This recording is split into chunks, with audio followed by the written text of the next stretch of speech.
नमस्कार साथीहरू, छोरोल्पा सिरिजमा आजको हाम्रो यात्रा हुनेछ दोङगाङदेखि छोरोल्पासम्मको। सुनौलो बिहानीको सुरुवात गर्ने गौरीशङ्कर हिमाल अनि त्यसैको काखमा बसेको मनमोहक छोरोल्पा तालसम्मको सुन्दर र अलौकिक दृश्यहरू आजको यो भिडियोमा देखाउनेछौँ।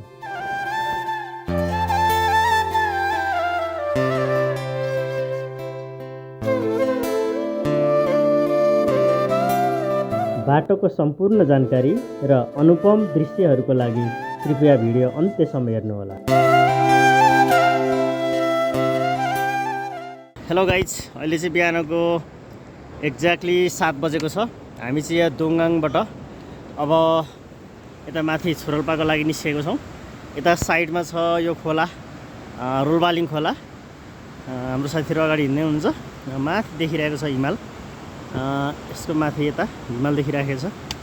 अब यहाँ 7 बजे यहाँबाट हिँडेपछि म्याक्सिमम कहाँसम्म पुग्न सकिन्छ हेरौँ।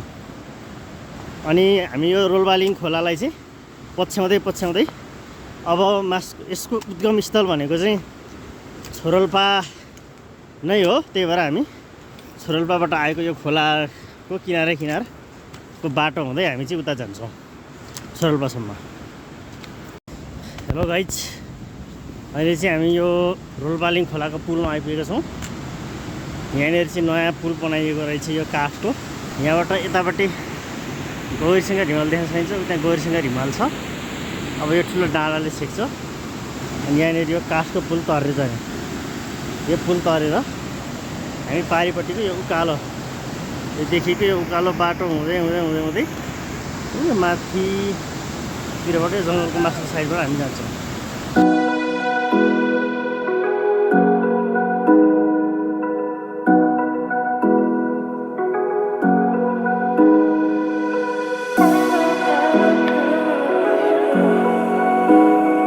दोङगाङबाट करिब 4 किलोमिटर बाटो झन्डै 3 घन्टा हिँडेपछि हामी फाङदिङमा आइपुग्यौँ। यो स्थान समुद्री सतहबाट 3344 मिटर उचाइमै पर्छ। बिहानको खाना हामी यहीँको होटलमा खान्छौँ र प्रस्थान गर्छौँ बेइदिङतर्फ, जुन यहाँबाट 5.3 किलोमिटर छ, जहाँ पुग्न झन्डै 3 घन्टा समय लाग्छ। गाइज, अहिले हामी चाहिँ बेइदिङ पुग्न लाग्यौँ।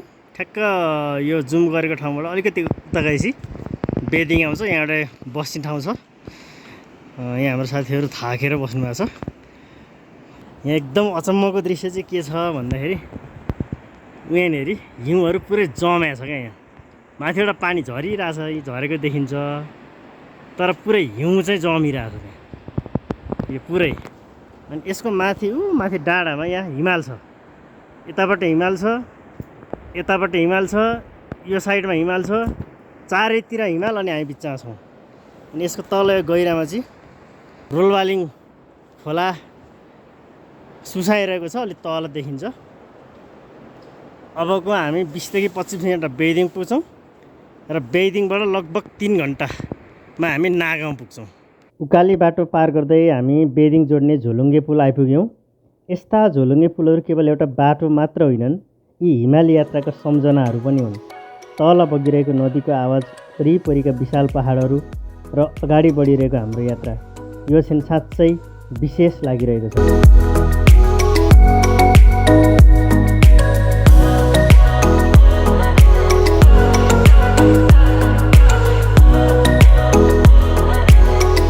बेइदिङ आइपुग्दाखेरि चाहिँ यहाँनिर गौरीशङ्कर सामुदायिक रोलबालिङ सामुदायिक स्वास्थ्य इकाइ रहेछ। यहाँ गौरीशङ्कर गाउँपालिका 9 अन्तर्गत पर्ने बेइदिङमा।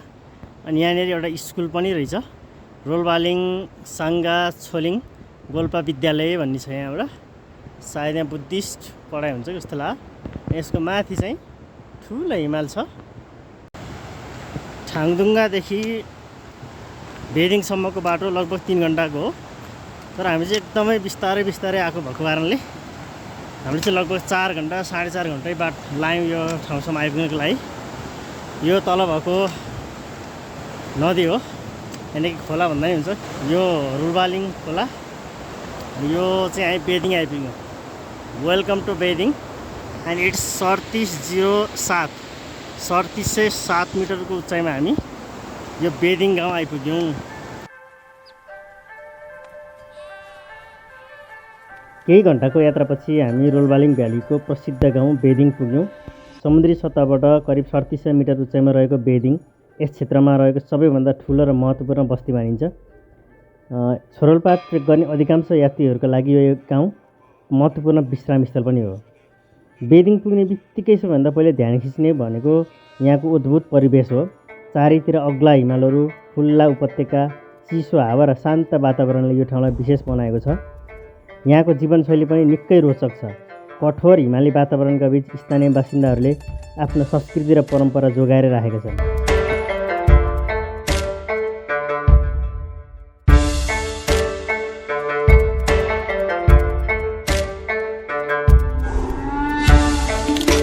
Hello guys, good morning. आज हामी यात्राको तेस्रो दिनमा छौँ। तेस्रो दिनमा हामी चाहिँ बेदिङबाट थोरै अगाडि 1 घन्टाको बाटोमा हिँड्यौँ। बिहान 6:30 मा हामी निस्किएको। यहाँ हिमाल चारैतिर हिमाल छ। यहाँ एउटा हिमाल छ, यहाँ एउटा ठुलो हिमाल यो गौरीशङ्कर देखिन्छ। गौरीशङ्करको दुईवटै चुचुराहरू, यो पाथी भराहरू सबै देखिन्छ यहाँबाट। गौरीशङ्कर हिमाललाई हामीले पछाडि छोडेर अब चाहिँ हामी यो बाटोतर्फ लाग्दैछौँ। अगाडि घाम लागिरहेको छ। अगाडि त्यो अगाडिको यो पास कटेर ठ्याक्कै त्यो घाम आइरहेको पास कटेर उता गएपछि हामी नागाउँतर्फ पुग्छौँ। र अहिले चाहिँ हाम्रो यात्रा अहिलेसम्म सहज र राम्रो भइरहेछ। हेर्नु जाउँ साथीहरू, यो बेदिङबाट जाँदै गर्दाखेरिको दृश्य हो। यो सबैतिर हिमालै हिमाल। बेदिङबाट आउँदाखेरि चाहिँ दुवै साइडमा, यता लेफ्ट साइडमा नि राइट साइडमा पनि पुरै हिमालै हिमाल देखिन्छ। टेम्परेचर पनि घट्दै गइसक्यो अहिले। यो बोट बिरुवाहरू पनि अर्कै सानो सानो खालको सानो पोथ्राहरू मात्रै देखिन लाग्यो अहिले। अब यस स्थानबाट देखिने स्टनिङ भ्यू हेरौँ है त साथीहरू।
बेदिङबाट माथि उकालो चढ्दै जाँदा बिस्तारै रुखहरू हराउन थाले र दृश्यहरू झन् खुल्दै गए।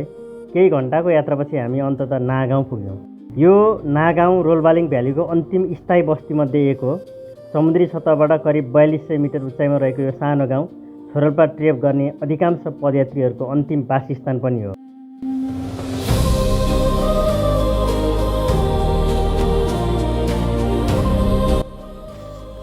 अहिले चाहिँ हामी नागाउँ आइपुगेको छौँ।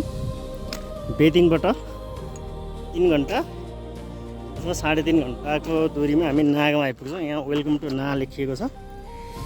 यसमा छ 4183 मिटर। एमटी लाइट पर त्यति क्लियर त देखिएन। 4183 मिटरमा चाहिँ हामी नागाउँ आइपुगेको छौँ। दिस इज वेलकम टु ना। यहाँबाट 360 भ्यू चाहिँ यो।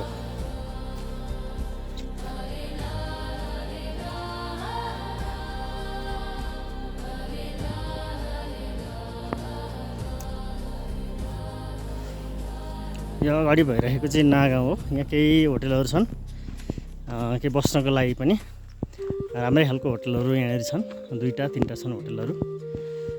यहाँ चाहिँ सबैतिर हिउँ नै हिउँ छ साथीहरू। अनि वरिपरि चारैतिर 360 डिग्री नै भन्दा हुन्छ, हिमाल हिउँ नै हिउँ। अनि त्यसमै चाहिँ यो नागाउँ, यो पर देखिएको यो खोजमा सायद छोरोल्पा हुनुपर्छ जहाँसम्म लाग्छ। अनेस्टली नागाउँ पुग्दा एउटा फरक अनुभूति भयो। चारैतिर अग्ला हिमालहरू, शान्त वातावरण, चिसो हावा र सीमित घरहरू मात्र। यहाँ न सहरको हल्ला छ न भिडभाड, केवल हिमाल, प्रकृति र शान्तिको अद्भुत सङ्गम। हिउँ नै यो सबै के भयो त, पानी जमेर यो पुरै स्नो भएको छ। यहाँ यो सबै पानी जमिरहेको, पानी जमेर यस्तो स्नो नै भएको, यति धेरै चिसो हुन्छ यहाँनिर।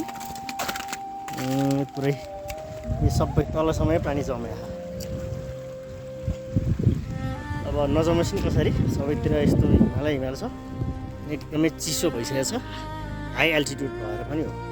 हामी चाहिँ अब यो अगाडिको होटेल छ ना भ्यू पोइन्ट होटेल, यहाँनिर खाना खान्छौँ। सम्भवतः यहाँनिर हाम्रो ब्यागहरू राखेर हामी छोरोल्पा जान्छौँ र फर्केर आएर बेलुका सायद यहीँ बस्छौँ हामी। ना भ्यू पोइन्ट होटेल हो यो। यहाँ अरू होटेलहरू पनि छ।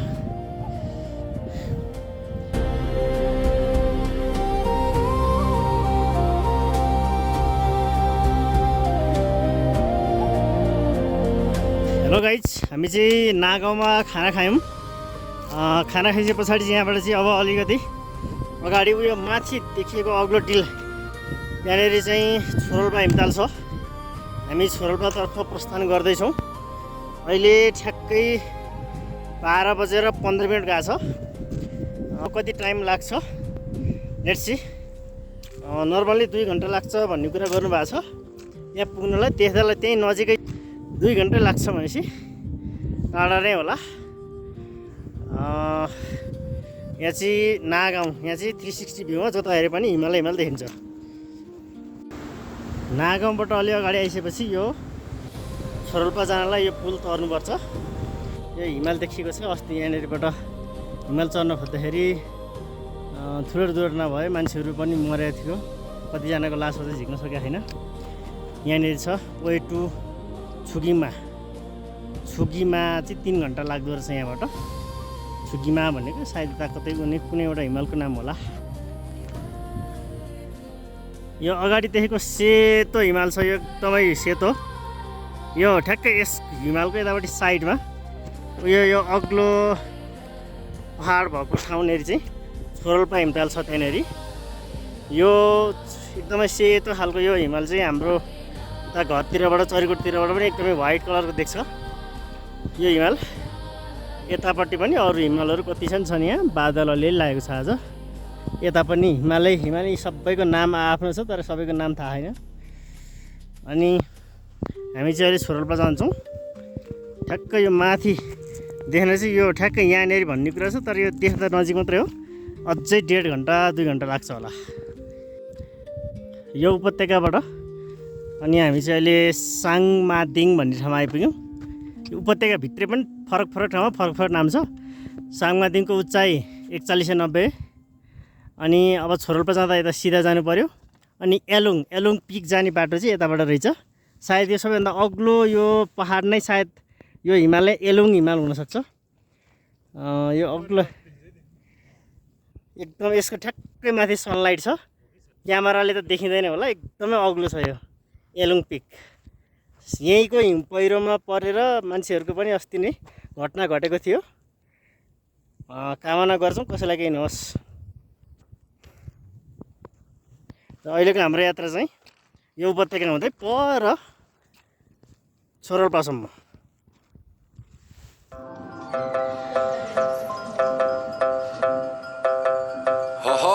घुर हुश लखे साइले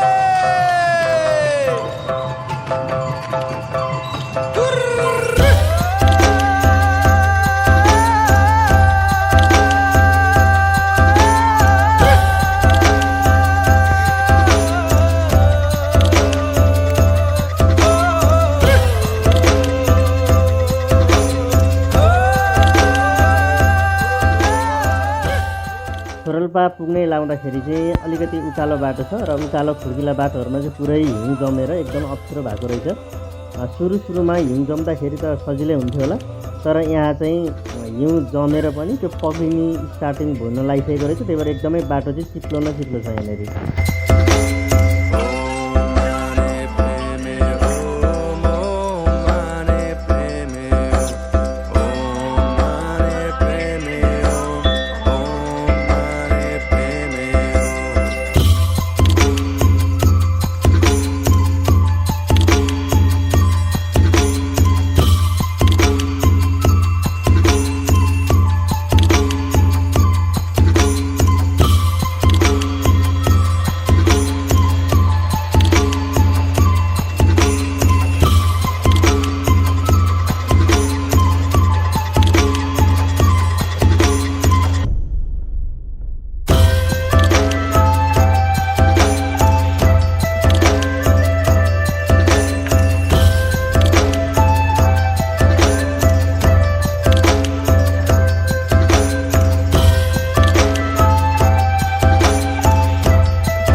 उकालो बाटो एकदम धेरै उकालो, हिउँ न हिउँ, एकदम डेन्जर बाटो। यो तलबाट झरेपछि तलबाट यहाँ आउनेसम्म धेरै गाह्रो छ। अब यति कटेपछि oh my god, now this is सोरोल्पा।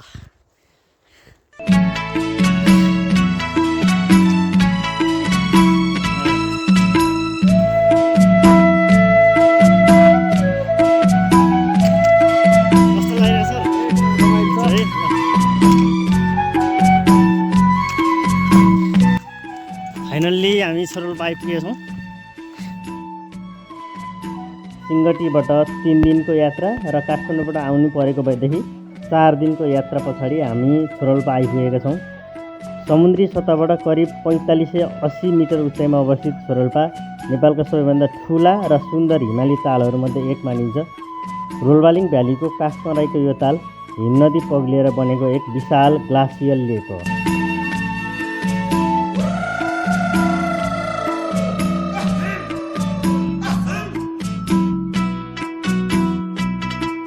एकदमै लामो यात्रा पछाडि हामी चाहिँ अहिले सोरोल्पा हिमताल आइपुगेका छौँ। यो नेपालको सबैभन्दा ठुलो हिमताल हो र चाहिँ एकदमै उच्च जोखिममा रहेको हिमताल पनि हो। यसको चारैतर्फ चाहिँ हामीले पुरै हिमाल देख्छौँ। यता पनि हिमाल छ, यतापट्टि अगाडि पनि, अनि यसको यो साइडमा पनि सबैतिर हिमाल छ। अनि यो बिचमा छ यो पोखरी, ठुलो एउटा ताल हो यो। अहिले चाहिँ आइस जमेर त्यहाँमाथि दौडिन कुद्न मिल्ने खालको पनि भएको छ, तर त्यसो नगर्नु होला। अनि र यसको यो तल्लो लेयर चाहिँ एकदमै कमजोर भुवा भएको कारणले जुनसुकै बेला पनि ब्लास्ट हुन सक्ने भनेर यसलाई चाहिँ नर्वेजियन सरकारले चाहिँ हेरिरहेको छ। फाइनल्ली अनि हाम्रो साथीहरू वी डिड इट। उताको बाटो भन्दा नि सबसे रिस्की बाटो चाहिँ ताल आइपुग्नुभन्दा अगाडिको बाटो, एकदमै आइस जमेको बाटो, कहीँ छैन, चिप्लिने खालको बाटो हो। तालको पानी यसरी जमेछ साथीहरू, यहाँ माथि चाहिँ यसरी आइस फाल्दा ढुङ्गा फाल्दा त्यो माथि माथि तोडिन्छ। कम्प्लिट जमेछ यो तालको पानी।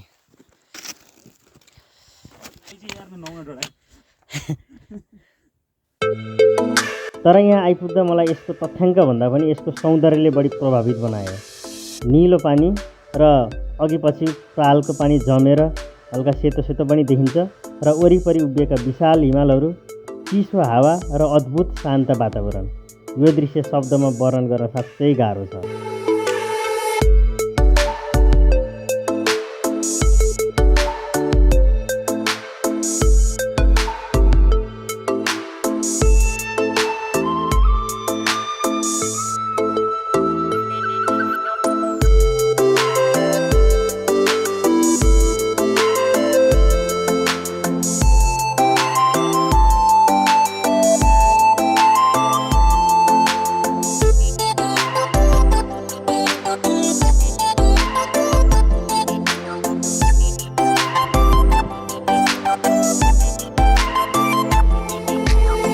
4 दिनको थकान, लामो उकालो, कठिन बाटो र यात्राका सबै चुनौतीहरू यही क्षणमा आएर सार्थक भएको महसुस भयो।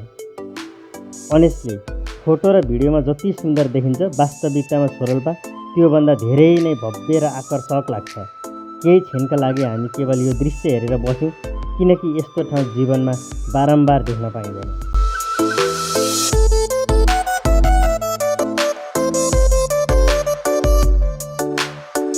हिमालको काखमा रहेको यो विशाल ताल केवल एउटा डेस्टिनेसन मात्र होइन, यो एउटा अनुभव हो, एउटा भावना हो र एउटा सम्झना हो जुन सधैँ मनमा रहिरहनेछ। यही क्षणका लागि हामी यति दिन हिँडेका थियौँ र अब यहाँ उभिँदा लागिरहेको थियो कि यो यात्रा साँच्चै सार्थक रह्यो। Letting go, yeah, it isn't easy. Two hearts slowly breaking. Living the highs and lows, I'm keeping busy. Don't know if we're worth saving. Are we meant to be or are we second guessing? Would you stay with me if the world was ending?